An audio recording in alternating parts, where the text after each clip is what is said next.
कॉर्नफ्लावर्स के ये रंग बिरंगे फ्लावर्स आप देख रहे हैं तो ये बहुत ही ब्यूटीफुल लगते हैं।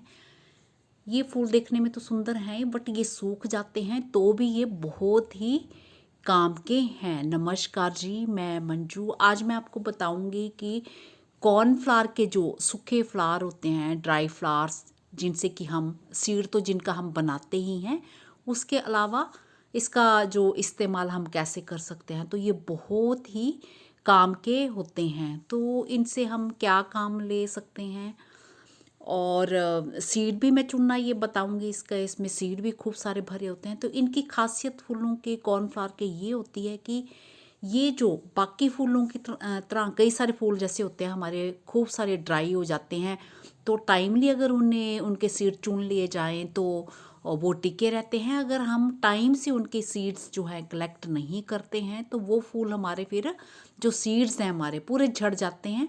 तो इनके साथ, कॉर्नफ्लावर के साथ ऐसा नहीं है, तो वो लंबे टाइम तक जो ड्राई होने के बाद भी टिके रहते हैं। तो चलिए देखते हैं कि हम उनका किस तरह से इस्तेमाल, जो क्या बताऊंगी मैं आपको, तो वो अगर आपको पसंद आए तो आप जो अपने गार्डन के लिए वो चीज़ बना सकते हैं या घर के लिए बना सकते हैं।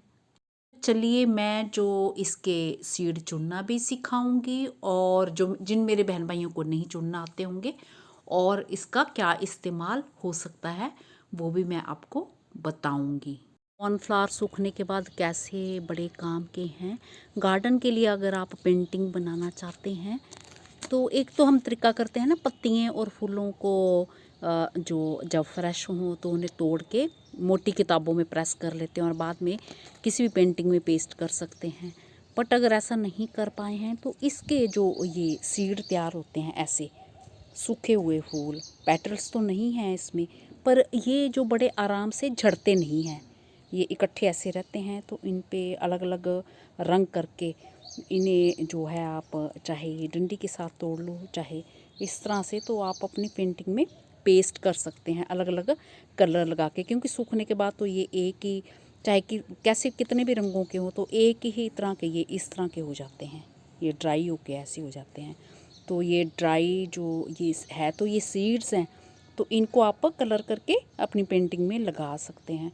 और दूसरी ख़ास चीज़ तो ये तो आप जानते ही हैं कि इनमें खूब सारे सीड भरे होते हैं। इन्हें निकाल लीजिए और जो जैसे स्टोर करना, मैंने बहुत सारे वीडियोस में बताया, उस तरह से स्टोर कर सकती हैं। तो वहाँ बड़ी तेज़ धूप आ रही थी तो मैंने कहा यहाँ छाया में बैठती हूँ, तो इस तरह से ये मैंने हर रोज़ ही कुछ कुछ सीड चुन लेती हूँ। और खूब सारे अभी मुझे इनके चुनने हैं, तो ये तो मैंने सीड के पर्पज़ से चुने हैं। और जो सीड तैयार होता है ना, ये बीच में सेंटर में ये सारा सीड है, बहुत सारे सीड होते हैं। तो इस तरह से अगर जब आप निकालते हैं ये इस तरह से, ये देखिए, ये हमारे पूरे ढेर सारे ये सीड्स हैं, ये पूरे सीड्स हैं, ये देख रहे हैं, ये कॉर्नफ्लावर के सीड्स हैं जिन्हें कि सितंबर अक्टूबर में लगाया जाता है। तो मैं जो 10, 11, 12 इंची पॉट में जो 4-5 पौधे लगा देती हूँ, तो इनके थोड़े से घने पौधे 2, 3, 4 कलर के हों तो बड़े सुंदर लगते हैं।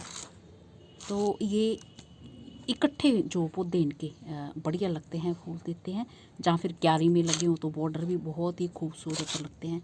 तो ये सीड्स के काम भी आ जाते हैं। और कहीं पेंटिंग वेंटिंग करनी हो तो ऐसे चिपका सकते हैं, पेस्ट कर सकते हैं इस तरह से कलर करके।